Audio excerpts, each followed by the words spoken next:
नमो हरिहंताणं नमो सिद्धाणं नमो आयर्याणं नमो वज्रायाणं नमो लोये सव्यसागुणम् ओंकारं बिन्दुसंयुक्तं नित्यं ध्यायन्ति योगिनः कामदं मोक्षदं चैव ओंकाराय नमो नमः शब्द घनोग प्रक्षालित सकल भूतल मलकलब्धा मुनिभिरुपासित तीर्था सरस्वती हरतुनोदरितान् अज्ञानतिमिरान्धानां ज्ञानाञ्जनशलाकया चक्षुरुन्मिलितं येन तस्मै श्रीगुरुवे नमः श्रीपरं गुरुवे नमः परम्पराचार्य गुरुवे नमः सकल कलुषविध्वंसकं श्रेयसां परिवर्धकं धर्म संबंधकं भव्य जीव मन प्रतिबोधकारकं पुण्य प्रकाशकं पाप प्रणाशकमिदं शास्त्रं श्री संयम प्रकाशनामधेयम् अस्य मूल ग्रंथकर्ता रहे श्री सर्वज्ञ देवास्तदुत्तर ग्रंथकर्ता रहे श्री गणधर देवा प्रति गणधर देवास्तेषां वचनानुसारमासाद्य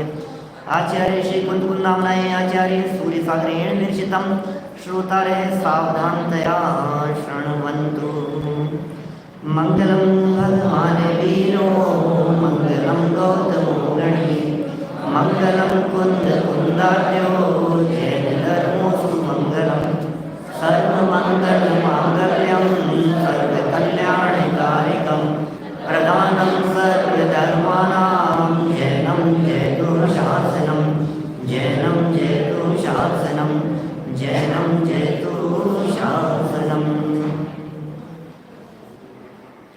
संयम प्रकाश नाम का ये ग्रंथ है, आचार्य सूर्य सागर जी द्वारा लिखी गई यह सुंदर रचना है और इसमें जीव समास की चर्चा अपनी यहाँ चल रही थी।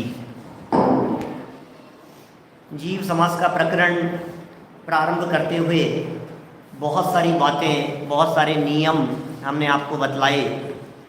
जब तक कि उन नियमों को नहीं जाना जाए, नहीं समझा जाए, तब तक ये प्रकरण समझ में नहीं आता है।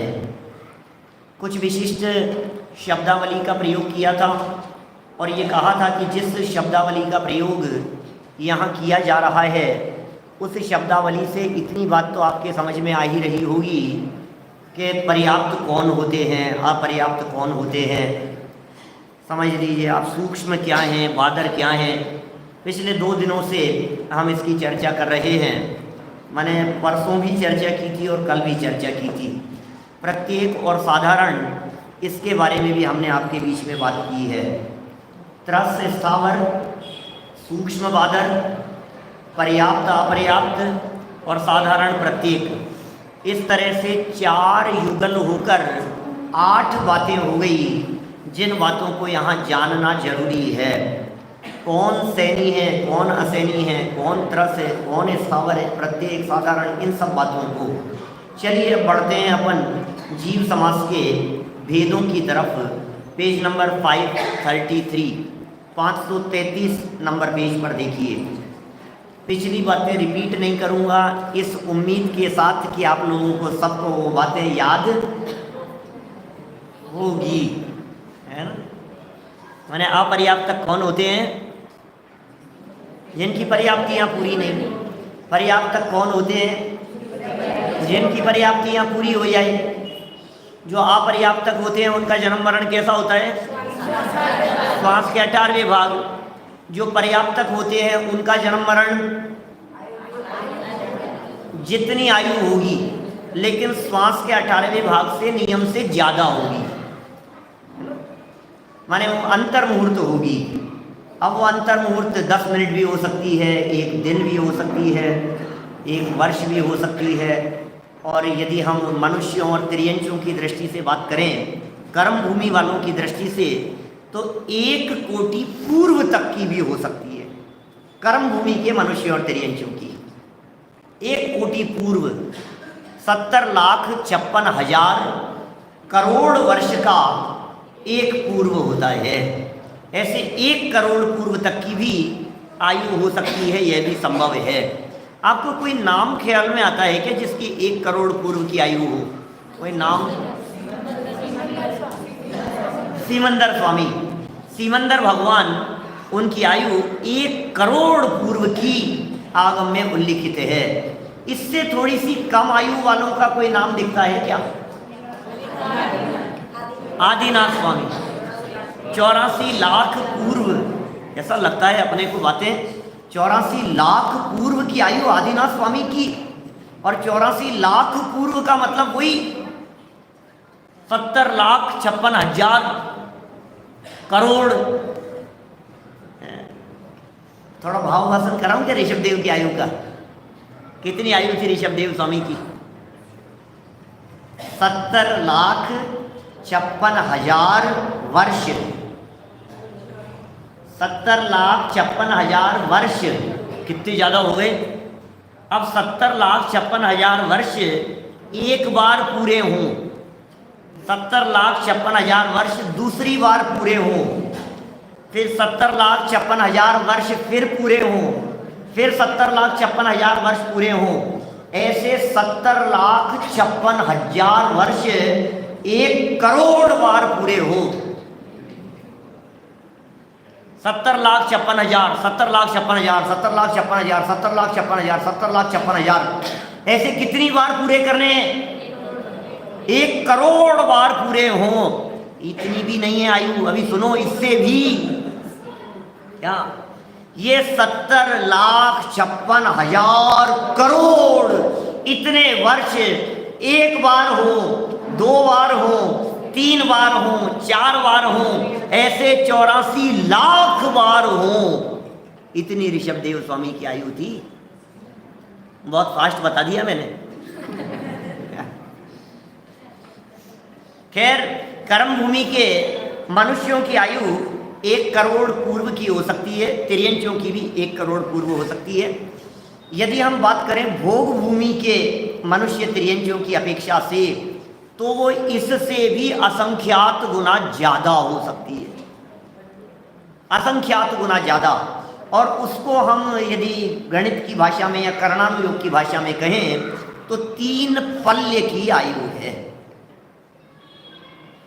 पूर्व की तुलना में पल्य असंख्यात गुना ज़्यादा बड़ा है, क्योंकि अभी जब तक जो हमने ऋषभ देव स्वामी की या सीमंदर भगवान की आयु बतलाई, उसके लिए हमने गड्ढा नहीं खोदा था, क्या वो डायरेक्ट ही बता दिया आपको। और वो पल्ले की आयु के लिए तो गड्ढा खोदना, वास्तव में पल्ले शब्द का अर्थ भी गड्ढा होता है, पल्ले का अर्थ ही गड्ढा है, तो बिना गड्ढा खोदे पल्ले कैसे बनेगा? तो बड़ा खतरनाक है वो सब प्रकरण। चलिए उस दिशा में नहीं जा रहे। मिनिमम आयु की हमने बात की, तो मिनिमम आयु होती है अंतर्मुहूर्त। अपर्याप्तक जीवों की आयु हमने बतलाई श्वास के 18वें भाग, ठीक है। अब इनके बंटवारे करते हैं, सूक्ष्म और बादर, ये भी हमने आपको बतला दिया। सूक्ष्म जो हिंसा नहीं होती है और बादर जिनकी हिंसा होती है, जो टकराते हैं, ये सूक्ष्म और बादर एकेंद्रिय के भेद होते हैं वास्तव में। त्रस वगैरह जो है वो तो बादर ही स्थूल ही है, उनकी क्या बात करें। लेकिन सूक्ष्म और बादर के जो भेद हैं, ये भेद एकेंद्रियों के ही होते हैं। निकालिए आप पेज नंबर 533, जीव समास के 14 भेद। बीच में एक हेडिंग दी हुई है। इतना तो कल हमने पढ़ ही लिया था कि जीव समास को जिनागम में अलग अलग भेद प्रभेदों के रूप में कहा गया है। मिनिमम जीव समास के भेद 14 कहे गए हैं। जीव समास कितने होते हैं? बोले 14 है। ज़्यादा करो तो बोले 19, और ज़्यादा बताओ तो 57, और ज़्यादा बताओ तो 98, और ज़्यादा बताएं तो 406। मैं 406 तक तो आज शायद ही ले जा पाऊँ, आपको कोशिश करूँगा, लेकिन मुझे लगता नहीं है कि हम 406 तक पहुँच पाएंगे, लेकिन फिर भी देखते हैं क्या होगा। 14 जीव समास। 14 कौन कौन से हैं? बोले एकेंद्रिय के 2 भेद हैं। कौन कौन से? पहला सूक्ष्म और दूसरा बादर। सर्व एकेंद्रीय जीवों को 2 भागों में बांट दिया, सूक्ष्म एकेंद्रीय और बादर एकेंद्रीय, बराबर। अब आगे चलो, बोले लिखा है तथा द्विंद्रिय, त्रिइंद्रिय, चतुरिंद्रिय और पंचेंद्रियों को 2 भागों में बांट लो, संगी पंचेंद्रिय और असंगी पंचेंद्रिय। टोटल 7 हो गए। 7 हो गए। माने देखिए, एक इंद्री, दो इंद्री, तीन इंद्री, चार इंद्री, पंचेंद्रिय, 5 तरह के जीव हैं। इनमें एक इंद्रिय के 2 प्रकार, सूक्ष्म बादर, और पंचेंद्रिय के 2 प्रकार, संगी और असंगी, सैनी असैनी, जो भी आप शब्द देवें। तो कितने हो जाएंगे टोटल? 7 हो जाएंगे। ये 7 ही पर्याप्तक भी हो सकते हैं, ये 7 ही अपर्याप्तक भी हो सकते हैं। टोटल 14 हो गए। आप लोग बता सकते हैं 14 भेद? क्या भैया जैन साहब? एक इंद्रिय के 2 सूक्ष्म बादर, फिर 2 इंद्रिय, 3 इंद्रिय, 4 इंद्रिय, पंचेंद्रिय के 2 सैनी असैनी, टोटल हो गए 7 पर्याप्तक और 7 ही अपर्याप्तक। इसका मतलब क्या निकला कि 2 इंद्रिय में भी ऐसे जीव हैं जिनका जन्म मरण श्वास के 18वें भाग होता है, अपर्याप्तक।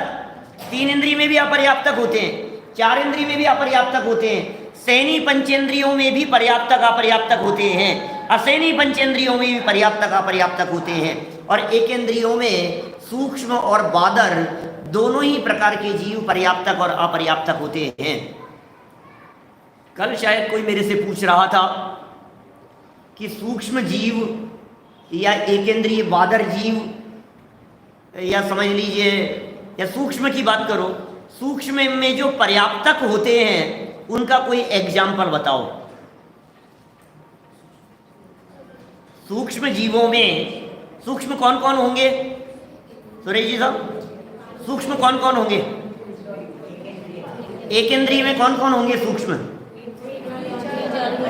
पृथ्वी, जल, अग्नि, वायु और वनस्पति नहीं, वनस्पति में चक्कर है थोड़ा सा। कल एक नियम बतलाया था, वनस्पति में साधारण और प्रत्येक, साधारण में निगोद, वो होती है सूक्ष्म बादर। नित्य निगोद वाले भी सूक्ष्म बादर होंगे, इतर निगोद वाले भी सूक्ष्म बादर होंगे, लेकिन जो प्रत्येक वनस्पति होती है वो सूक्ष्म नहीं होती, प्रत्येक वनस्पति बादर ही होती है। कुछ नियम जो मैं कह करके बोलता हूं, यदि आप उसे दिमाग में बैठा लेंगे तो पूरा जीव समास आप लोगों के लिए क्लियर हो जाएगा। प्रत्येक वनस्पति बादर ही होती है, कोई दिक्कत तो नहीं है यहां तक? 14 जीव समास समझ में आ गए क्या? 14 में क्या क्या करेंगे? 7 × 2, बस। पर्याप्त और अपर्याप्त, पूरे जीव समास के प्रकरण में एक बात दिमाग में रखना, जहां जहां भेद प्रभेद बतलाए होंगे वहां वहां पर्याप्त, अपर्याप्त, निर्वृत्त पर्याप्त की चर्चा होगी। 3 शब्द हैं ये, पर्याप्त, अपर्याप्त और निर्वृत्य पर्याप्त। जरा इन 3 शब्दों को पहले समझ लो, फिर भेद पढ़ूंगा यहाँ से, नहीं तो फिर चक्कर पड़ेगा। क्योंकि पहले ये जो सैद्धांतिक पारिभाषिक शब्द हैं वो तो समझ में आ जाए कि सब पर्याप्त और अपर्याप्त तो समझ में आ गया पंडित जी। अब ये नया कौन सा लगा दिया आपने, निर्वृत्त पर्याप्त? यही तो नया शब्द है। कौन होता है? पर्याप्त माने जिनकी पर्याप्तियां पूरी हो, अपर्याप्त माने जिनकी पर्याप्तियां पूरी नहीं हो। अब निर्वृत्त पर्याप्त क्या चीज है नितिन भाई? निर्वृत्त पर्याप्त क्या है? जिनकी पर्याप्तियां पूरी होने वाली है नियम से, जिनकी पर्याप्तियां पूरी होने वाली है लेकिन एट प्रेजेंट अभी पूरी हुई नहीं है, अंडर प्रोसेस जो जीव हैं उन्हें निर्वृत्त पर्याप्त कहते हैं। क्लियर? कठिन तो नहीं है। निर्वृत्त पर्याप्त किसे कहते हैं भाई साहब? पीछे कोठारी जी, निर्वृत्त पर्याप्त किसे कहते हैं? निर्वृत्त, अच्छा, निर्वृत्त पर्याप्त जो होंगे, देखो पर्याप्त और अपर्याप्त, ध्यान देना, इधर देखिए, ये पर्याप्त और ये अपर्याप्त। अब ये निर्वृत्त पर्याप्त, ये निर्वृत्त पर्याप्त अपर्याप्त के साथ में जाएंगे या पर्याप्त के साथ में? पर्याप्त के साथ में, बराबर। माने ये पर्याप्तियां पूरी होने के पहले मरेगा नहीं है ये निर्वृत्त पर्याप्त जीव। ऐसा भी कह सकते हैं, जो जो जीव पर्याप्तक होंगे वो पहले नियम से निर्वृत्त पर्याप्तक होंगे, बराबर। नितिन भाई कठिन लग रही है बात? मैं पूछूंगा आपसे। हाँ, अब अगला प्रश्न आपसे ही है। तीन बातें कही, पहला पर्याप्त, दूसरा निर्वृत्त पर्याप्त, निर्वृत्त पर्याप्त, और चौथा तीसरा अपर्याप्त। पर्याप्त, निर्वृत्त पर्याप्त और अपर्याप्त। अपर्याप्त वो जो श्वास के 18वें भाग मर जाए। अब श्वास के 18वें भाग नहीं मरा, इसका मतलब वो जीव पर्याप्तियां पूरी करेगा।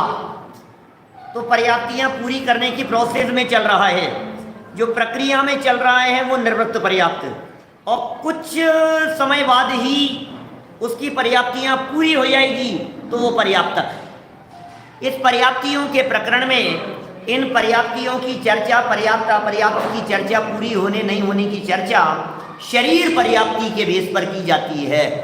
माने शरीर पर्याप्ति पूरी हो गई तो पर्याप्तक, पूरी नहीं हुई उससे पहले मर गया तो अपर्याप्तक, और प्रोसेस में चल रहा है तो निर्वृत्त पर्याप्तक। चलिए तीनों शब्द समझ में आ गए आपके। नितिन भाई क्या क्या बतलाए तीन शब्द? पूर्ण हो जाएगी पर्याप्तियां, ठीक है। हाँ, श्वास के 18वें भाग में जो मर जाएगा, पर्याप्तियां पूरी नियम से नहीं होगी, अपर्याप्त। और पूर्ण होने वाली है निर्वृत्य पर्याप्त। तीन शब्द हैं, बराबर। निर्वृत्य इसमें दिख जाएगा आपको, अभी शब्द किताब में दिख जाएगा, है ना, नीचे दिया है 57 भेदों के अंदर पहला पॉइंट दिया निर्वृत्य पर्याप्त। एक आध और शब्द बतला दूं यहाँ, थोड़ा सा कंफ्यूजन नहीं हो तो, है ना। कंफ्यूज तो बिल्कुल नहीं होंगे आप, क्योंकि अभी सिर्फ शब्द ही तो समझ रहे हैं, अभी तो कंफ्यूजन का सवाल ही नहीं है, अभी तो कुछ बतलाया ही नहीं है। अभी कहाँ कंफ्यूज होंगे अपन? विवेक जी, अभी तो कंफ्यूजन का सवाल ही नहीं है, अभी तो क्या बतलाया है मैंने? कुछ भी तो नहीं बताया है, कुछ भी नहीं बताया है। आज अंतिम क्लास है दाहोद की अभी तक तो कुछ बताया ही नहीं है मैंने, है ना। बताने के लिए फिर कभी आना पड़ेगा। तो देखो क्या कह रहे हैं यहाँ, पहले पर्याप्त अपर्याप्त, पर्याप्त समझ में आ गए, सूक्ष्म बादल समझ में आ गए, संगी असंगी आप जानते ही हैं, और क्या थे शब्द? बस यही शब्द थे, साधारण प्रत्येक है। लब्ध अपर्याप्त और पूछ रहे थे, वो लब्ध अपर्याप्त क्या है? नया शब्द है लब्ध अपर्याप्त। लब्ध अपर्याप्त का मतलब अपर्याप्त, बस कितना सिंपल है। लब्ध, लब्ध अपर्याप्त माने अपर्याप्त। अब कोई कहे नहीं लब्ध्य पर्याप्तक माने क्या होगा? बोले लब्ध्य पर्याप्तक का मतलब लब्धि अपर्याप्तक, वो वही है, अपर्याप्तक ही। अपर्याप्तक को ही लब्ध्य पर्याप्तक कहते हैं। देखो कॉपी पेन नहीं होगा तो फिर कहीं संभावना है गड़बड़ होने की, है ना, इसलिए। अच्छा, एक और शब्द मिलता है, नया शब्द और सुन लो फिर, क्षुद्र भव। ये क्या होता है? क्षुद्र भव किसे कहते हैं? बोले अपर्याप्तक, वही तो है, नाम नया है, नाम नया है, बात वही है। लब्ध अपर्याप्तक कहें, अपर्याप्तक कहें, क्षुद्र भव कहें, तीनों का एक ही मतलब है, बराबर। चलो अब यहाँ से आ जाइए, पेज खोलिए आप तो 533 नंबर का। 14 जीव समास के भेद कहे हैं, ये आपको याद हो गए हैं, क्योंकि एकेंद्रीय के किए 2 भेद, सूक्ष्म और बादर। पहले तो अपने दिमाग की जो खिड़कियाँ जो बंद हो रही है ना धीरे धीरे, उन दिमाग की खिड़कियों को पहले एक बार खोल करके बैठो, क्योंकि क्या होगा, बीच में जो थोड़ा सा ऐसा लगने लगा ना कि ये थोड़ा भारी हो रहा है, तो हमारे दिमाग की खिड़कियाँ बंद हो जाती है। फिर जब खिड़कियाँ बंद हो जाती हैं तो फिर कुछ भी उसके बाद जो भी कहा जाता है वो सब ऊपर से जाने लग जाता है। इसलिए मैं नए सिरे से बोल रहा हूँ, बिल्कुल कंफ्यूजन नहीं होंगे, सारी बात आप लोगों के समझ में आएगी। मैंने भी खोल ली है अपनी आंखें चश्मा उतार के, देखो। तो अभी कह रहे हैं एकेंद्रीय 2 तरह के। अब इसमें नहीं समझ में आए तो बोलना, एकेंद्रीय 2 तरह के, सूक्ष्म बादर। आइए जैन साहब, बराबर है। फिर 2 इंद्रिय, फिर 3 इंद्रिय और 4 इंद्रिय, और पंचेंद्रिय में सैनी और असैनी, ये 7 तो आ गए आपको। इन 7 को ही पर्याप्तक भी ले लो और अपर्याप्तक भी ले लो। ये 14 जीव समास किसको नहीं आए वो बताओ? अभिषेक जी 14 आ गए जीव समास, बोलो। गड़बड़ हो जाएगी भाई साहब, ऐसा नहीं चलेगा। क्या मैं किसी से भी पूछ सकता हूँ, भाई साहब आपके समझ में आई क्या ग्रीन कुर्ते में, आपके 14 जीव समास ख्याल में आई क्या? बोलो। सबने ऐसा समझ लिया, पंडित जी तो कहते ही कहते हैं, पूछेंगे थोड़ी ना। ऐसा नहीं चलेगा, मेरे को सबके नाम पता है। मैंने एक दिन पहले भी कही थी आपसे बराबर। अब वापस बोलता हूं, अब सुनूंगा, आप ही से सुनूंगा वापस, है ना। एकेंद्रीय के दो भेद होते हैं, सूक्ष्म और बादर। एकेंद्रीय के दो भेद बोलो फटाफट सब लोग। एकेंद्रीय के दो भेद कौन कौन से? सूक्ष्म और बादर। दो हो गए, दो हो गए यहाँ। फिर नंबर 3 पर क्या? 2 इंद्रिय, फिर उसके आगे 3 इंद्रिय, फिर 4 इंद्रिय, फिर पंचेंद्रिय में असैनी पंचेंद्रिय और सैनी पंचेंद्रिय, 7 हो गए। 7 बोल सकते हैं भाई साहब? हाँ बोलो बोलो। आप बोलेंगे तो आपका नाम लेकर के बोलूंगा कि इन्होंने सुनाया। क्या बोलो? कौन बोल रहा है? हाँ भाई साहब बोलिए बोलिए, चिंता नहीं करें। सूक्ष्म और बादर,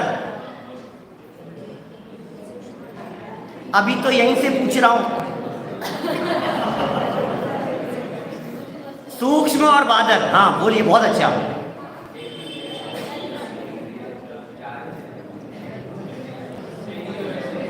पंचेंद्रिय, सैनी और असैनी, कितने बोल दिए आपने? 7 बोले। अब 14 कैसे करेंगे इनको? ये 7 पर्याप्तक और 7 अपर्याप्तक। अब किसका नंबर आएगा पता नहीं, ध्यान से सुनना। देखो आगे, अभी कह रहे हैं ये 14 तो हो गए, ये तो पक्का हो गया ना सबको। अब आगे जीव समास के 19 भेद कौन से हैं? जीव समास के 19 भेद है ना। आगे वाले भी अलर्ट रहना सब, ठीक है ना। लिखे हैं यहाँ, पृथ्वी, जल, तेज माने अग्नि, वायु और वनस्पति में क्या कहा है कि साधारण वनस्पति का भेद नित्य निगोध और इतर निगोध। वापस सुनो, पृथ्वी का एक, जल का एक, अग्नि का एक, वायु का एक और नित्य निगोध और इतर निगोध। 6 हो गए। पृथ्वी का एक, जल का एक, अग्नि का एक, वायु का एक। अब वनस्पति में क्या करना है, क्योंकि अभी चक्कर है। वनस्पति जो होती है वो वनस्पति में एक होती है साधारण वनस्पति और एक होती है प्रत्येक वनस्पति। साधारण वनस्पति में है इतर निगोध और नित्य निगोध। तो 6 हो गए यहाँ। अब प्रत्येक वनस्पति छूट गई है, अभी 6 ही लिए हैं अभी यहाँ। ये 6 के 6, इन 6 के करने हैं सूक्ष्म और बादर, 12 हो गए। ये 6 के सूक्ष्म और बादर तो 12 हो जाएंगे। कि प्रत्येक वनस्पति क्यों छोड़ दिया? प्रत्येक वनस्पति क्यों छोड़ दिया? क्योंकि सूक्ष्म नहीं है। प्रत्येक वनस्पति बादर ही होती है इसलिए छोड़ दिया। तो यहाँ तक 12 हो गए। किताब खुली हुई होनी चाहिए, दिखेगा, समझ में आएगा।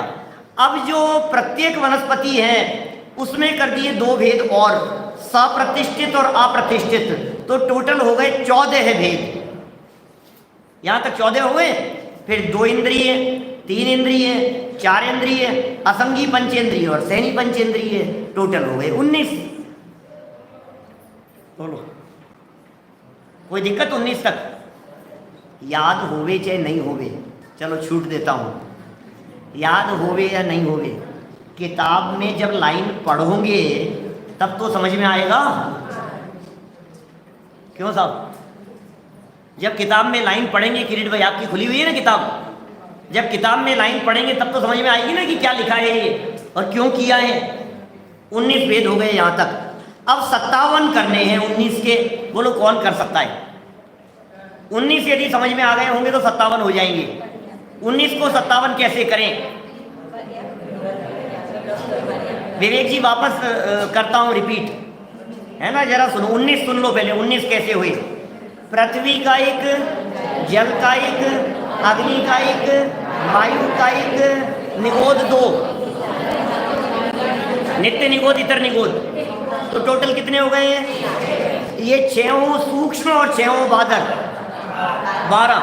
लेकिन अभी एकेंद्रियों में प्रत्येक छूट गई, तो प्रत्येक वनस्पति स्वप्रतिष्ठित और अप्रतिष्ठित, उनके सूक्ष्म बादर नहीं होंगे क्योंकि वो प्रत्येक है। तो हो गए टोटल 14 है, बस 14 तो हो ही गए। फिर आगे क्या करना है? 2 इंद्रिय, 3 इंद्रिय, 4 इंद्रिय, अफेनी पंचेंद्रिय, फेनी पंचेंद्रिय, 19 हो गए। जब 19 यदि आपको आ गए हैं तो 57 तो ऐसे हो जाते हैं। इस हाथ का, बाएं हाथ का खेल है क्या? ऐसे हो जाएंगे। कैसे हो जाएंगे? नीचे देखो जरा, 1.5 लाइन के अंदर इन 19 को 57 बना दिया। जिग्नेश भाई ठीक है?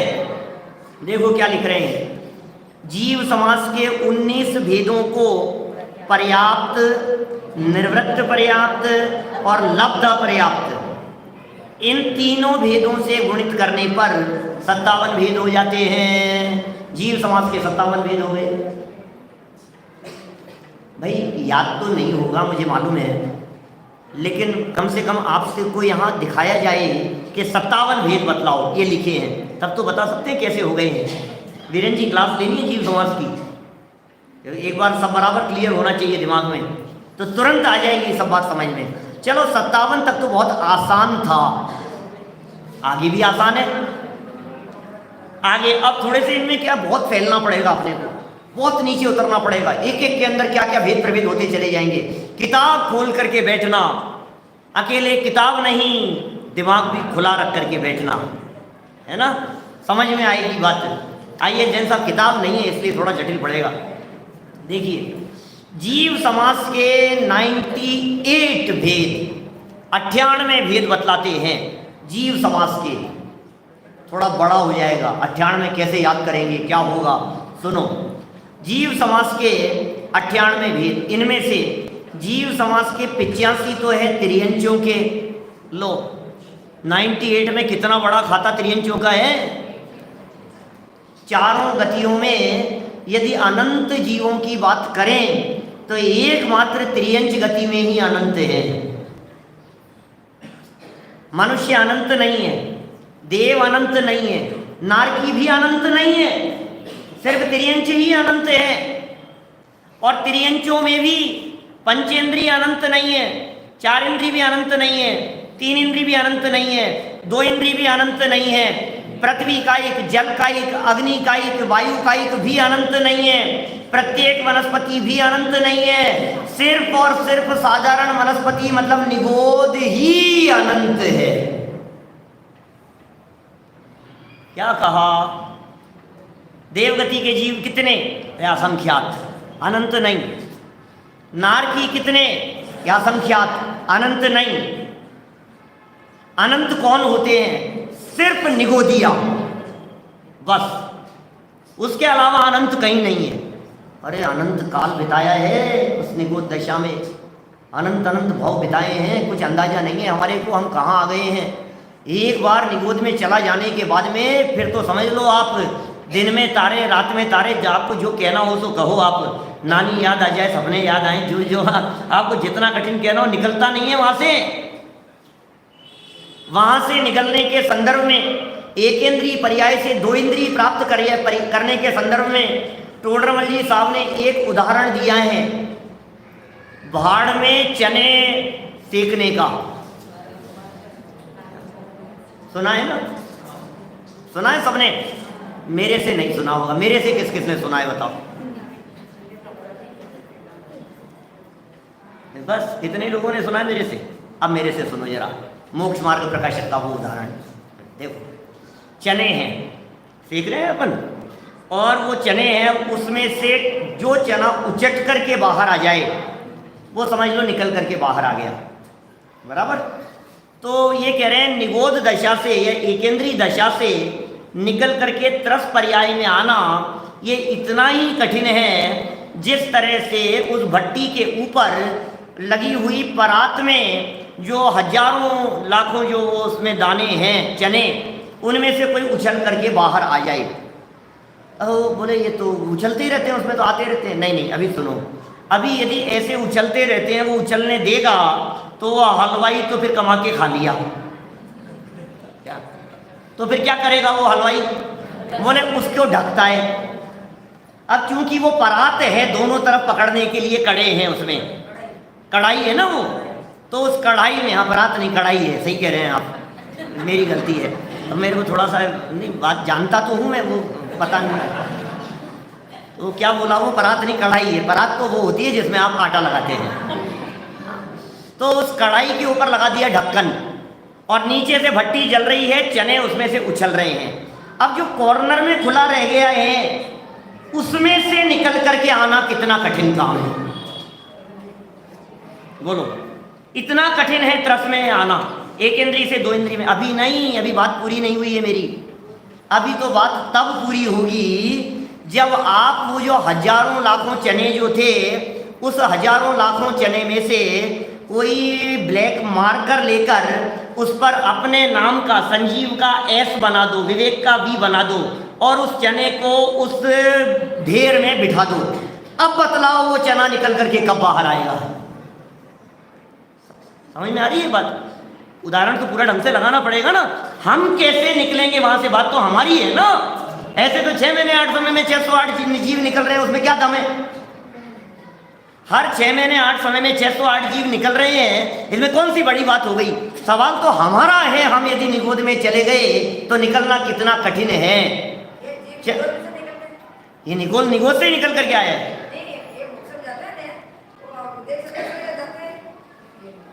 मोक्ष जाने वाला, अरे मोक्ष तो यहाँ से भेज देंगे आपको, आप क्यों चिंता करेंगे? नहीं, मजाक नहीं करता, सच में यहाँ से भी चले जाएंगे, उसमें क्या है? विदेह वाला सब नहीं, यहाँ सब चौथा आ जाएगा। अभी यहाँ से अपन चलेंगे देवगति में, वहाँ से वापस आ जाएंगे, यहाँ चौथा मिल जाएगा अपने को।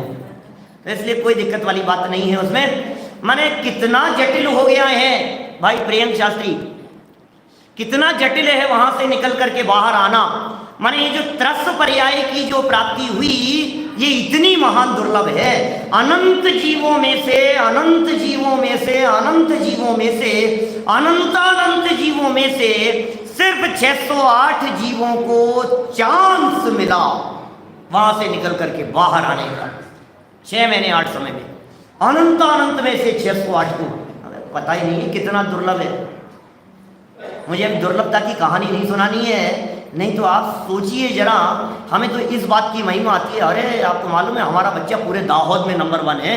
अच्छा, वेरी गुड, पूरे दाहोद में टॉप किया है, इसका सिलेक्शन पूरे दाहोद में नंबर 1 पर हुआ है। इसका सिलेक्शन पूरे दाहोद में। कि कितनी पॉपुलेशन दाहोद की? 30 लाख। कौन बता रहा था? नहीं, तो यूक्रेन की बता रहे थे। दाहोद की कितनी? 1 लाख बस। अरे 1.5 मान लो, कोई बात नहीं, 1 और 1.5 में क्या हो गया? हमारे लिए तो जैसा 1 वैसा 1.5, 1-1.5 में क्या फर्क पड़ना है? चलो 1 लाख मान लो, 2 लाख मान लो। 2 लाख की पॉपुलेशन में आपका बच्चे ने क्या किया? Top, number 1। तो 2 लाख खड़े हुए थे कंपटीशन में? नहीं, 2 लाख थोड़ी ना हुए थे। तो फिर कितने हुए थे? 10,000, 2,000 बस। 2000 में नंबर 1 आया, जिसमें तो आपने ढिंडोरा पीट दिया पूरे गांव में कि दाहोद में नंबर 1। सिर्फ 2000 में नंबर 1। अभी यहाँ कितने की बात है? यहाँ कंपटीशन कौन सा है? यहाँ अनंत लाइन में खड़े हुए हैं और अनंत में से एक का सिलेक्शन होना है। आपको पता है हमारा सिलेक्शन कहाँ हुआ था, हम कहाँ आ गए हैं? अनंत में से एक का सिलेक्शन होना था और हम वो भाग्यशाली हैं जिनका सिलेक्शन हुआ। उदय की बात बतला रहा हूँ। 2 इंद्रिय आदि में असंख्यात असंख्यात थे। लंबाई मान नहीं कर रहा, समय बहुत सीमित है, मुझे आगे बढ़ना है। माने इसको आगे आगे आगे आप बढ़ाते हुए कहाँ तक आ जाइए? पंचेंद्रिय मनुष्य गति के जीवों में। अब मनुष्य गति के जीवों में भी 29 अंक प्रमाण गर्भज हैं, 29 डिजिट्स। उनमें हमारा नंबर कहाँ आ गया है? 29 डिजिट्स में। लाखों करोड़ों की बात नहीं है, 29 अंक संख्या ही नहीं है, असंख्यात कहते हैं ये गणित वाले। तो साइंटिस्ट लोग तो उसे असंख्यात कह करके पुकारते हैं। उनमें हमारा नंबर कहाँ है? अब उनमें जरा ये जनवाणी सुनने वालों को लगा करके देखो तो आपको पता लगेगा हम कौन सी जगह पर आकर के बैठे हैं। कितना खतरनाक है। अभी इतने भाग्य से हमें ये अवसर मिल गया और चूक गया तो फिर क्या होगा? फिर वही अनंत, फिर काल अनंत, अरे दुख का घन जाएगा, यदि अवसर चूका तो बव बव पछताएगा। अवसर कितना है हमारे पास में, है क्या अवसर? यह अवसर चूक गया, कब कितना समय है पता नहीं, अभी झटका लगा और लो निकल गया अवसर। क्या करो? कोरोना काल में कितने विद्वान चले गए, अपने युवा विद्वान चले गए, कितने साथी चले गए, कितने मित्र सगे संबंधी चले गए। देखो आप आसपास में देखो तो सही। हमारा शास्त्री पीयूष शास्त्री, वो मैनेजर साहब नहीं, दूसरे पीयूष शास्त्री, वितराग विज्ञान जैन पर संभालता था, कितने सालों से साथ शास्त्री विद्वान। और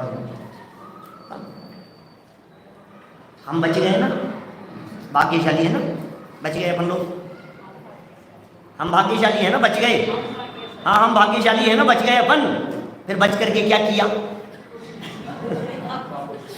अब बच के क्या किया प्रकाश भाई?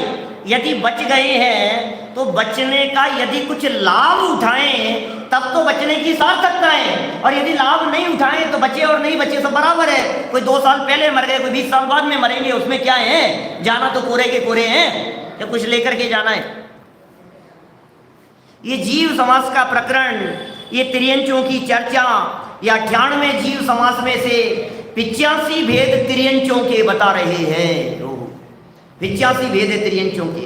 मनुष्यों के सिर्फ 9 भेद हैं, नारकियों के 2 हैं तथा देवों के भी 2 हैं। इस प्रकार टोटल करने पर 98 होते हैं। अभी नहीं समझ में आया होगा क्योंकि अभी 85 को खोलेंगे, 85 के सब डिवीजन करेंगे तो समझ में आएगा आपको। मनुष्यों के भी 9 कैसे होते हैं वो भी बताएंगे, देव नारकियों के 2-2 कैसे होते हैं वो भी बताएंगे। चलिए आगे बढ़ते हैं अपन, पेज बदल लीजिए, 534 534 नंबर पेज। त्रियंच गति सम्मूर्छन त्रियंच के निम्नलिखित भेदों से 69 भेद हैं और गर्भज के 16 हैं। त्रियंचों के 85 बताए ना, तो त्रियंचों के 85 को 2 भाग में बांट दिया, एक सम्मूर्छन और एक गर्भज। सम्मूर्छन 69 और गर्भज 16, टोटल 85 हो गए। अब सम्मूर्छन के 69 कौन से हैं उसका हिसाब देख लो। सम्मूर्छन में 42 तो एकेंद्रीय के हैं, 9 विकलत्रय के हैं और 18 हैं पंचेंद्रीय के। त्रियंचों की बात कर रहे हैं। 42, 9 और 18 ये टोटल मिलाकर के 69 हो गए। कौन? सम्मूर्छन की बात कर रहे हैं सब। फिर गर्भज की बात करो तो गर्भज में है 12 है, कर्म भूमि के और 4 भोग भूमि के।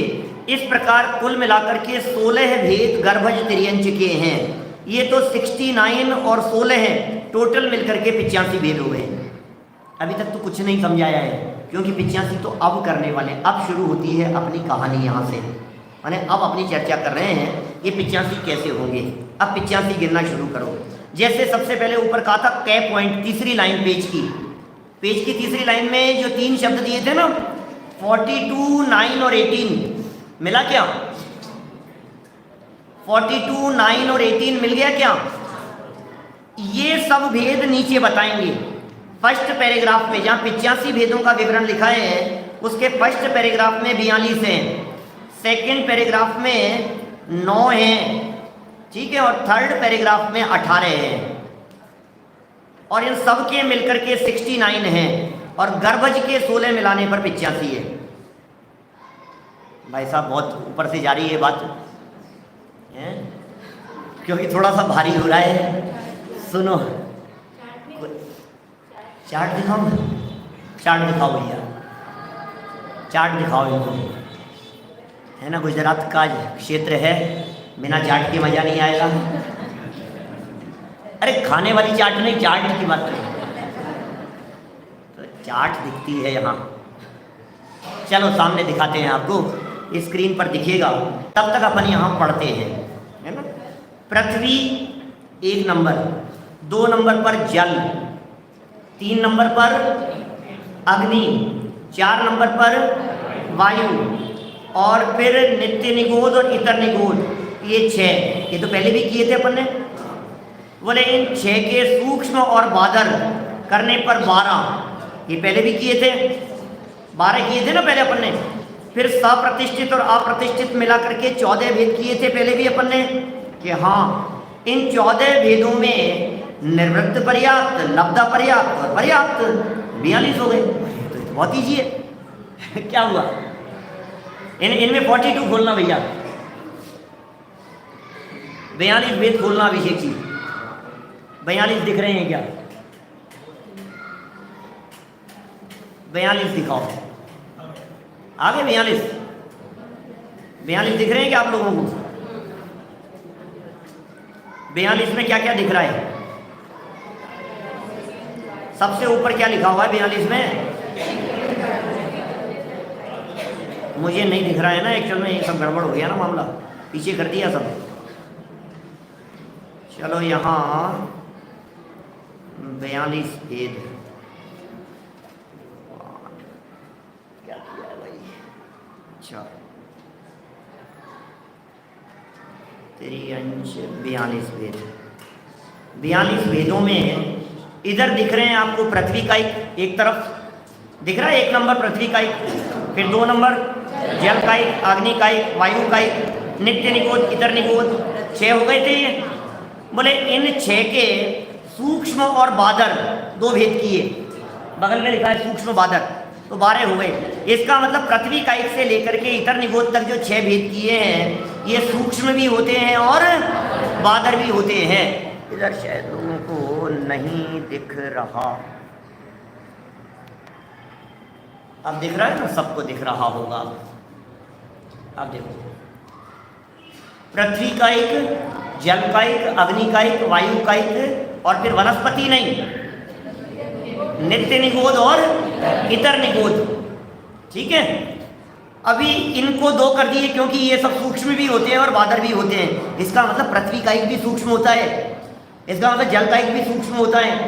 कौन से जल का एक सूक्ष्म? बोले संपूर्ण लोक में फैले हुए हैं, बराबर। तो अभी ये कह रहे हैं नीचे और उतरो, ये हो गए 12, और नीचे प्रतिष्ठित और अप्रतिष्ठित, ये प्रत्येक वनस्पति ले ली।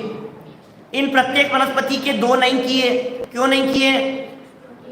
क्योंकि प्रत्येक वनस्पति सूक्ष्म होती ही नहीं है, प्रत्येक वनस्पति तो बादर ही होती है, बराबर। इसलिए इनके भेद नहीं किए। टोटल हो गए 14 है। ये जो 14 भेद हो गए थे, ये 14 भेद, फिर आगे चलो, इधर क्या लिखा है? पर्याप्त, निर्वृत्त पर्याप्त और अपर्याप्त। लब्धा पर्याप्त, अपर्याप्त कहते हैं लब्धा पर्याप्त को। अपर्याप्त तक कहें या लब्ध पर्याप्त तक कहें, एक ही बात है। तो टोटल कितने हो गए? 42। बोलो 42 तो समझ में आ गए, कठिन तो नहीं है। अब 42 के आगे आपकी पुस्तकों में देखिए, 42 के बाद क्या लिखा है? आगे विकलत्रय के 9 भेद हैं। विकलत्रय के 9 भेद, ये तो आपको जानते ही हैं। इसमें क्या विकलत्रय के 9 भेद तो आप कर ही सकते हैं। 2 इंद्रिय, 3 इंद्रिय, 4 इंद्रिय जीवों को विकलत्रय कहते हैं। क्या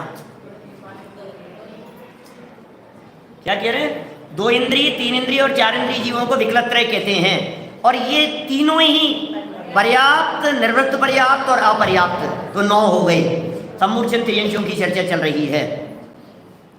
और आगे चलो, नेक्स्ट पैराग्राफ पुस्तक में देखिए, नेक्स्ट पैराग्राफ, उसमें क्या लिखा है? अब 18 सम्मूर्छन में पंचेंद्रिय जीवों के भेद बतलाते हैं।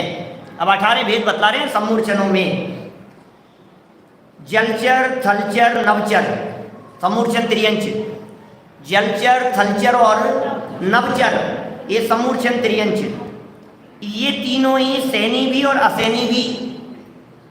इसका मतलब जलचर जीव भी सैनी असैनी हो सकते हैं, थलचर भी सैनी असैनी हो सकते हैं, नवचर भी सैनी असैनी हो सकते हैं। 6 हो गए। ये 6 भेद पर्याप्त, लब्धा पर्याप्त और निर्वृत्त पर्याप्त से गुना करने पर 18 हो जाते हैं। ये भी 18 हो गए। 42 समझ में आ गए थे एक इंद्रियों के, फिर 9 समझ में आ गए थे विकलत्रयों के, फिर 18 समझ में आ गए पंचेंद्रियों के।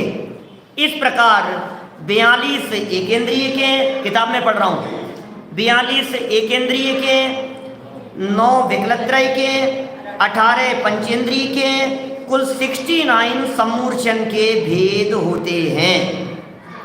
इनमें निम्नलिखित 16 गर्भज के मिलाने से 85 त्रियंचों के भेद हो जाएंगे। नीचे अब गर्भज के 12 भेद बतला रहे हैं। गर्भज त्रियंचों के 16 बताने। अभी गर्भज वालों के क्या कह रहे हैं? कर्म भूमि वालों के 12 भेद हैं। जलचर, थलचर और नभचर। कर्म भूमि में तीनों होते हैं। सेनी और असेनी से गुणा कर दो, 3 के 6 हो गए। फिर 6 के पर्याप्त, निर्वृत्त पर्याप्त, बस 2 ही होंगे क्योंकि गर्भज हैं ये। इनमें अपर्याप्तक नहीं होते गर्भज जीवों में। नियम ध्यान होगा तो तुरंत हो जाएगी बात। गर्भज में अपर्याप्तक नहीं होते, इसका मतलब पर्याप्त और निर्वृत्त पर्याप्त। तो टोटल 12 भेद हो गए कर्म भूमि के त्रियंचों के, गर्भज त्रियंचों के, कर्म भूमि गर्भज त्रियंचों के। अब आगे गर्भज भोग भूमि वालों के 4 भेद हैं। लो, भोग भूमि वालों के 4 ही भेद हैं। क्यों भोग भूमि वालों के 4 ही भेद क्यों हैं बताइए? पता है किस वजह से भोग भूमि वालों के 4 भेद? क्योंकि भोग भूमि में जलचर जीव नहीं होते, भोग भूमि में असंगी जीव नहीं होते, असंगी भी नहीं होते, जलचर भी नहीं होते। और अब कौन से बचे? थलचर और नभचर, 2 तरह के जीव हैं। और वहाँ समूर्छन होते ही नहीं है, वहाँ अपर्याप्तक होते नहीं हैं। तो क्या हो गए? पर्याप्त और निर्वृत्त पर्याप्त, जलचर और नभचर, टोटल 4 हो गए। देखो लिखा है यहाँ, भोग भूमि में जलचर नहीं होते, अतः थलचर और नभचर को ही पर्याप्त और निर्वृत्त पर्याप्त से गुणा किया तो भोग भूमि गर्भज त्रियंचों के केवल 4 ही भेद हुए। इस प्रकार त्रियंचों के 85 भेद हुए। मनुष्यों के, नारकियों के और देवों के और पढ़ लेते हैं। 2 मिनट और पढ़ दो जरा आगे। मनुष्यों के 9 भेद। मनुष्यों के भेद है क्या भैया? दिखा दो मनुष्यों के भेद हो तो। लो, मनुष्यों के भेद दिख गए आप। मनुष्य गति के हैं अपन, मनुष्यों के तो देख ही लेवे कम से कम। थोड़ा सा स्लाइड छोटा, थोड़ा सा स्लाइड छोटा होगा क्या? थोड़ा सा, चलो कोई बात नहीं। ये मनुष्य गति के जीवों के भेद हैं। अब इनमें क्या क्या बतलाए हैं? और थोड़ा सा छोटा करो बस। देखो मनुष्यों के कितने 9 भेद हैं। कौन कौन से 9 हैं भैया? इसमें क्या क्या किया है? कर्म भूमि, भोग भूमि और कुभोग भूमि। अब कर्म भूमि में बताओ पहले कौन कौन से होते हैं? कर्म भूमि में आर्य और म्लेच्छ। चलिए, आर्य कौन कौन से होते हैं? गर्भज भी होते हैं और समूर्छन भी होते हैं। इसका मतलब म्लेच्छ खंड में समूर्छन जीव नहीं होते। नियम क्या निकला? म्लेच्छ खंड में समूर्छन जीव नहीं होते। अब और नीचे उतरो, गर्भज में कौन कौन से होंगे? पर्याप्त और निर्वृत्त पर्याप्त। मनुष्य गति की चर्चा चल रही है। गर्भज मनुष्य अपर्याप्त नहीं होते, गर्भज मनुष्य अपर्याप्त नहीं होते, इसलिए 2 ही भेद किए हैं। अच्छा, समूर्छन मनुष्य, बोले वो अपर्याप्त ही होते हैं समूर्छन मनुष्य, इसलिए लब्ध अपर्याप्तक को समूर्छन के नीचे लिखा। तो कर्म भूमि के मनुष्यों में गर्भज जीवों के 2 भेद और समूर्छन का 1, माने टोटल हो गए 3। कर्म भूमि में कितने हुए? आर्यों के 3 और म्लेच्छों में अपर्याप्त नहीं होते तो 2 इनके म्लेच्छों के। तो टोटल कर्म भूमि में हो गए 5 प्रकार के मनुष्य। 5 हो गए कर्म भूमि में। अब भोग भूमि में क्या होगा? पर्याप्त और निर्वृत्त पर्याप्त, क्योंकि भोग भूमि मनुष्य अपर्याप्त होते ही नहीं है, भोग भूमि मनुष्य समूर्छन होते ही नहीं है, तो 2 ही भेद होंगे। और कुभोग भूमि में भी पर्याप्त और निर्वृत्त पर्याप्त, ये 2 ही भेद होंगे। इस तरह मनुष्य गति के जीवों के कुल 9 भेद हो गए हैं। चलिए और आगे बढ़े। अगला पैराग्राफ नहीं, ये पढ़ लेता हूँ इसको, यहाँ से पढ़ता हूँ मनुष्यों के 9 भेद वाला। ये देखना जरा, मनुष्यों के 9 भेद वाला देखिए। मनुष्य स्थान भेद से अर्थात आर्यखंड, मलेच्छखंड, भोगभूमि और कुभोगभूमि से 4 प्रकार के हैं। उनको पर्याप्त, निर्वृत्त, पर्याप्त से गुना करने पर 8 होते हैं। इनमें एक भेद सम्मूर्छन सैनी मनुष्यों का है ना, माने वो अलग है, जो मनुष्यों का ही होगा, कर्म भूमि वालों का होगा, सम्मूर्छन वालों का होगा, जो कि स्त्री की योनि, नाभि, कांख तथा मनुष्य के शरीर अंदर मलमूत्र और शरीर में होते हैं। तो इस तरह से एक प्रकार तो हो गया सम्मूर्छन का, और बाकी हो गए पर्याप्त और निर्वृत्त पर्याप्त। इस तरह से कुल 9 भेद मनुष्यों के हैं। देव और नारकी तो बिल्कुल आसान है, देवों और नारकियों में तो क्या बात कहेंगे, क्योंकि देव पर्याप्त और निर्वृत्त पर्याप्त 2 तरह के, और नारकी भी पर्याप्त और निर्वृत्त पर्याप्त सिर्फ 2 ही तरह के। तो इस तरह से टोटल भेद हो गए यहाँ 98, माने देव पर्याप्त, निर्वृत्त पर्याप्त भेद से 2 प्रकार के होते हैं। देवों के समान नारकियों के भी 2 भेद हैं। इस प्रकार कुल 98 भेद यहाँ हो गए हैं। किनके? जीव समास के। जीव समास के 98 भेदों की चर्चा हमने यहाँ आपके बीच में की है, और इनके संबंध में विशेष बातें कुछ और इन्होंने लिखी है। आज नहीं कहूँगा, कल कहूँगा संभवतः, तो जो लोग लाइव जुड़ेंगे वे सुन पाएंगे। किताब खोल करके बैठना, PDF को मोबाइल में खोल करके बैठ सकते हैं, iPad में खोल करके बैठ सकते हैं।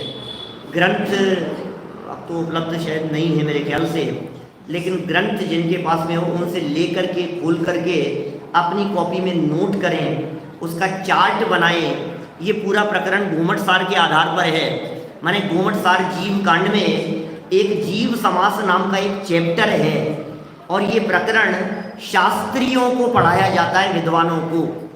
हमारे महाविद्यालय में शास्त्री 2nd ईयर और शास्त्री फाइनल, जो 4-5 साल हो गए जिन्हें पढ़ते हुए, उन्हें ये प्रकरण हमारे महाविद्यालय में पढ़ाया जाता है।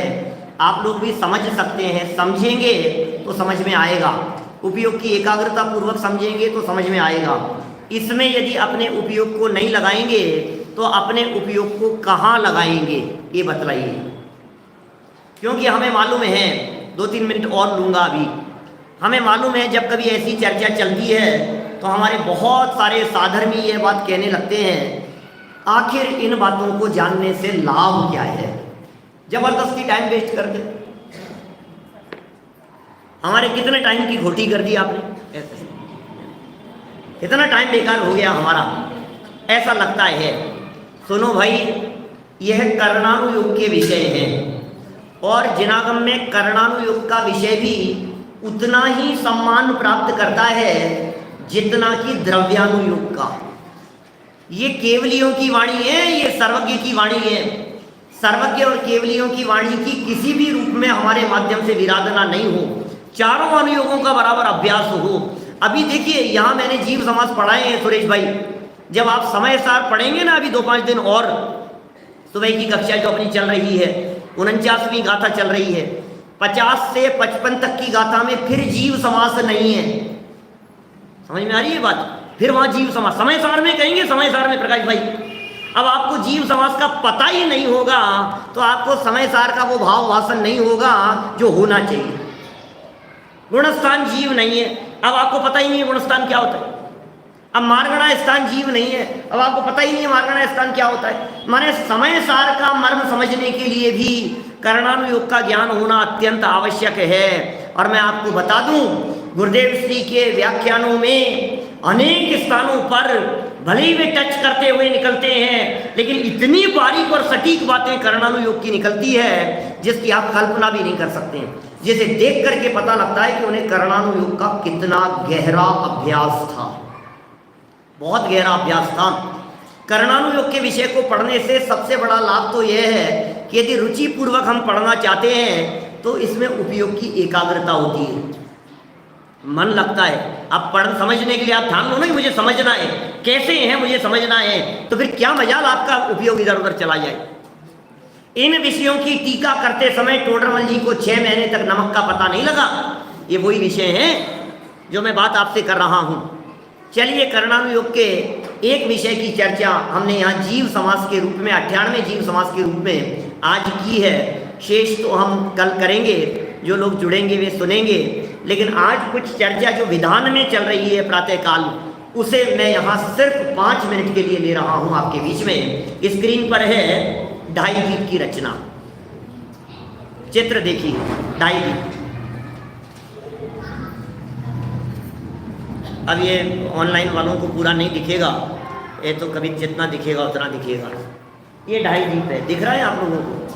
खड़े हो जाऊं क्या मैं? खड़े हो जाता हूँ, खड़े हो जाता हूँ, क्योंकि आप सबको तो दिखता है, मुझे नहीं दिखेगा तो क्या होगा। अरे क्लियर नहीं दिख रहा है, ये क्लियर नहीं दिखेगा क्या? शब्द पढ़ने में आ रहे हैं क्या?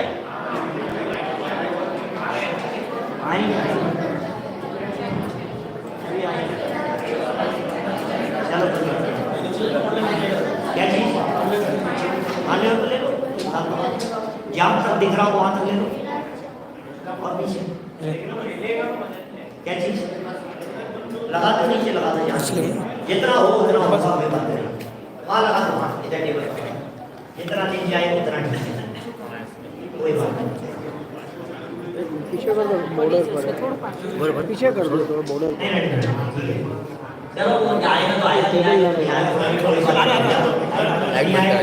थोड़ा तो यहाँ दाहोद वालों की भी कुछ विशेषता तो होनी चाहिए, आना चाहिए काम लोगों को दाहोद।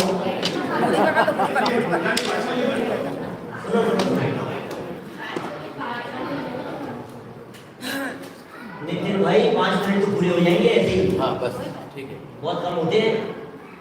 ढाई गीत दिखा दो पहले तो, 1 मिनट पूरा पूरा दिखाना। ये जो चित्र आप देख रहे हैं सामने, ये चित्र है ढाई गीत। लकड़ी है क्या भाई? लकड़ी लेके तो नहीं चलता है आपके यहाँ? ये रचना है ढाई गीत की। ये ढाई कैसे है? अरे जरा सुनिए फटाफट, ये ढाई कैसे है? ये ढाई है, एक द्वीप तो है सेंटर में, इस द्वीप का नाम है जम्बू द्वीप। ये यहाँ से लेकर के यहाँ तक पहला द्वीप है जम्बू द्वीप। इसे चारों तरफ से घिरे हुए समुद्र है, उसका नाम है लवण समुद्र। इस जम्बू द्वीप से डबल रचना, इस जम्बू द्वीप से दुगना दाबकी खंड नाम का द्वीप है। वाह, झंडा फहराओ रे पचरंगा। चलो, ये जम्बू द्वीप है, यहाँ से लेकर यहाँ तक लवण समुद्र है चारों तरफ से घिरे हुए। उसके चारों तरफ एक दूसरा द्वीप है, इसका नाम है धातकी खंड नाम का द्वीप। पहला जम्बू द्वीप, दूसरे द्वीप का नाम ये धातकी खंड नाम का द्वीप। इसका चारों तरफ घेरे हुए फिर एक समुद्र है, इसका नाम है कालोदधी। नाम आपको क्लियर नहीं दिख रहा है, कालोदधी।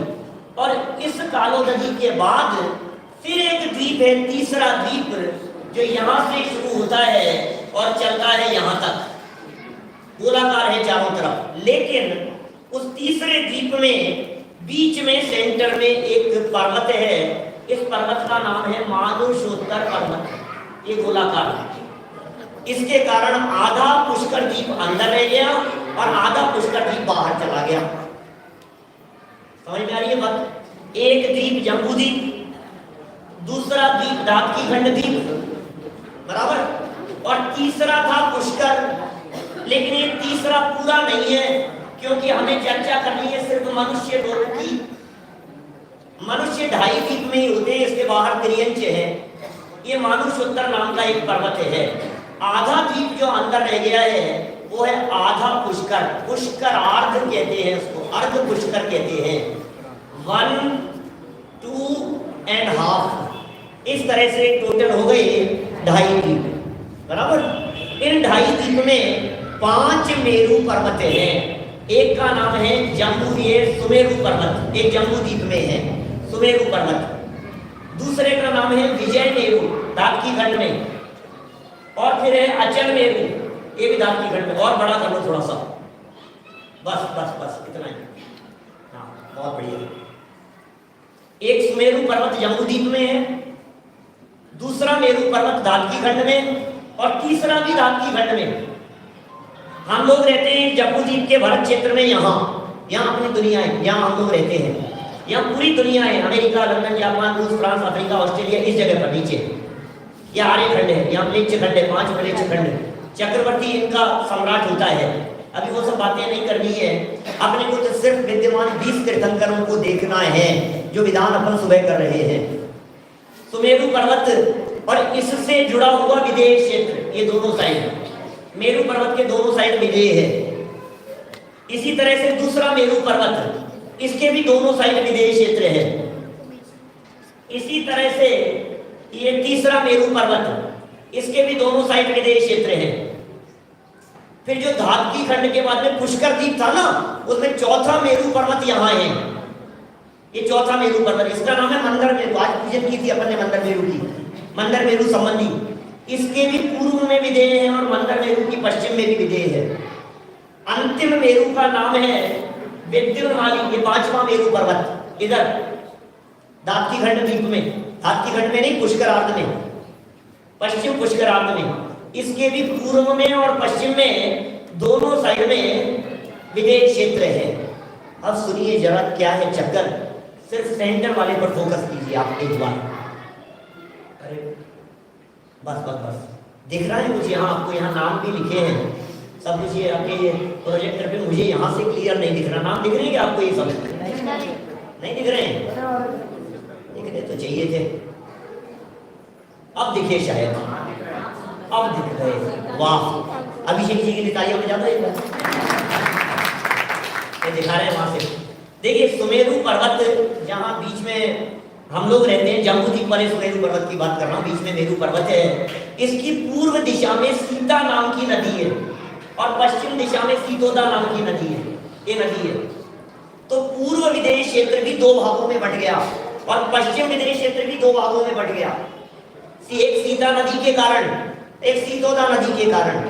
सीता के उत्तर में, सीता के नॉर्थ में और सीता के साउथ में 2 तीर्थंकर हैं। माने जम्बूद्वीप के जैसे पहली दूसरी पूजन की अपन ने सिमंदर भगवान के लिए, विद्यमान 20 तीर्थंकर विधान में जो सेकंड पूजन थी वो सिमंदर भगवान के लिए थी, दूसरी युगमंदर भगवान के लिए थी, तीसरी बाहु भगवान के लिए और चौथी सुबाहु भगवान के लिए। 4 पूजन की ना अपन ने। जम्बूद्वीप में 4 ही तीर्थंकर हैं।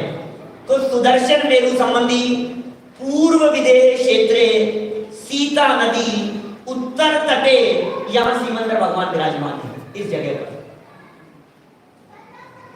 पुष्कलावती देश में पुंडरीकनी नाम की नगरी है, पुष्कलावती देश पुंडरीकनी नगरी, यहाँ सिमंदर भगवान ने ग्रीन डॉट बनाया है तीर्थंकर परमात्मा के लिए, यहाँ सिमंदर भगवान मौजूद है। इसी तरह से योगमंदर स्वामी कहाँ है? जो और नीचे उतरे, जम्बूद्वीप के पूर्व विदेह क्षेत्र में सीता नदी के दक्षिण की तरफ, ये नीचे दक्षिण की तरफ यहाँ युगमंदर स्वामी विराजमान है। 2 हो गए, 2 और आगे चलो तो बोले पश्चिम विदेह क्षेत्र में आ जाओ। नहीं गिरूंगा नहीं, पश्चिम विदेह क्षेत्र में आ जाओ। तो पश्चिम विदेह क्षेत्र में सीतोदा नदी दिख रही है। इस सीतोदा नदी के सबसे पहले दक्षिण की पूजन, तो सीमंदर, युगमंदर, फिर बाहु, ये यहाँ है अंतिम नगरी में, इस नगरी में है, और आगे है, और आगे इस नगरी में है, यहाँ इस कॉर्नर पर सीतोदा के दक्षिण में, फिर सीतोदा के उत्तर में, तो सीतोदा के उत्तर में यहाँ 4थे तीर्थंकर है। समझ में आ गई? तो जम्बूद्वीप में 4 तीर्थंकर, सीमंदर, युगमंदर, बाहु और सुबाहु स्वामी साक्षात वर्तमान में मौजूद है। इन सीमंदर भगवान के दर्शन करके आए थे कुंदकुंदाचार्य देव विदेह क्षेत्र में, वहां से आए थे। गुरुदेव श्री भी वहां से आए, सीमंदर भगवान की सीमंदर संदेश लेकर के आए हमारे बीच में। कुंदकुंदाचार्य देव तो वर्तमान भाव सहित गए थे, साक्षात गए थे, शरीर सहित चारण वृत्ति के माध्यम से। हम कहाँ हैं? यहाँ तक पहुंचने के लिए कितना रास्ता तय करना पड़ेगा? नीचे देखो जरा, ये यहाँ है हम लोग, यहाँ से गए वहां तक। कितनी दूरी होगी भाई साहब? कितनी दूरी होगी? मैं इसकी दूरी का तो आपको लगभग समझ लीजिए आप 50,000 योजन से ज्यादा होगा, 50-60,000 योजन। हाँ, अमेरिका तो यही है, अमेरिका तो यही है। अमेरिका में क्या दम है? कुछ नहीं। चलो 4 हो गए, इसके बाद में दूसरे 4 कहाँ हैं? तो अगले द्वीप की तरफ बढ़ते हैं। दापकी खंड द्वीप में, यहाँ दापकी खंड द्वीप में सेम पोजीशन है बिल्कुल जैसा वहां था। इसका नाम है विजय मेरू। इस विजय मेरू के पूर्व दिशा में, सीता नदी के उत्तर में, विजय मेरू के पूर्व दिशा में, सीता के दक्षिण में, विजय मेरू के पश्चिम में। अब हमारे से हो गया पूर्व। अभी मेरू वापस देखा ना, छोटा करने पर। अब ये जो मेरू और छोटा करो, और छोटा करो बस। अब मैं ये पूछ रहा हूं, ये जो विजय मेरू है, ये विजय मेरू पूर्व में है या पश्चिम में? हमारे से पूर्व में है। धात्की खंड के भी पूर्व में है, क्योंकि धात्की खंड के पश्चिम वाला मेरू अलग था, ये धात्की खंड के पूर्व वाला मेरू है। अब इस पूर्व मेरू के भी पश्चिम में इधर भी तीर्थंकर है।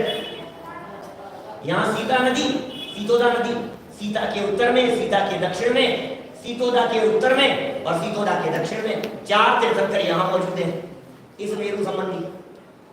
4 पुष्करार्थ संबंधी यही देख लो फटाफट, समय कम है अपने पास में। यहाँ भी वही है। इस मेरू का नाम क्या है? मंदर मेरू। मंदर मेरू चौथा मेरू है। इस मंदर मेरू के भी सीता के उत्तर में, सीता के दक्षिण में, ऐसे ही मेरू के सीतोदा के उत्तर में और दक्षिण में। कितना सिंपल है। और इसी तरह से सामने की साइड है। चलो पूरा छोटा कर लो, सबके आगे समझ में दिखाओ। तो क्या हो गया?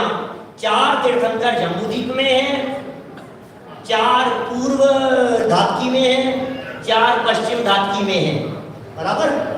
तो धात्की खंड में कितने तीर्थंकर हैं? 8। धात्की खंड तक कितने तीर्थंकर हैं? 12, बराबर। आगे चलो, पुष्करार्ध में कितने तीर्थंकर हैं? इधर पूर्व पुष्करार्ध में 4, पश्चिम पुष्करार्ध में कितने हैं? 4, और टोटल 2.5 द्वीप में कितने हैं? 20। देख लिया? दर्शन कर लो, इनके दिव्य ध्वनि का लाभ प्राप्त करो। इतनी ही बात मेरे को कहनी थी। ये विद्यमान 20 तीर्थंकर वर्तमान में वहां बैठे बैठे निरंतर ये बात कह रहे हैं कि आप सब में परमात्मा बनने की सामर्थ्य है, आप सब परमात्मा बन सकते हैं।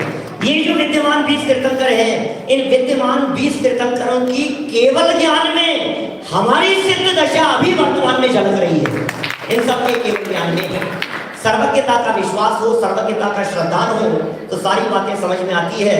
हमारे को यहाँ बैठे हुए जो समय सारादि ग्रंथों के माध्यम से जो बातें उपलब्ध है, गुरुदेव की वाणी के माध्यम से जो बातें उपलब्ध है, समय सार, नियम सार, द्रव्य संग्रह, मोक्ष मार्ग प्रकाशक, परंपरा से विद्वान, जो कुछ भी हमारे पास में उपलब्ध है, इसमें और तीर्थंकर परमात्माओं की वाणी में कुछ भी फर्क नहीं है।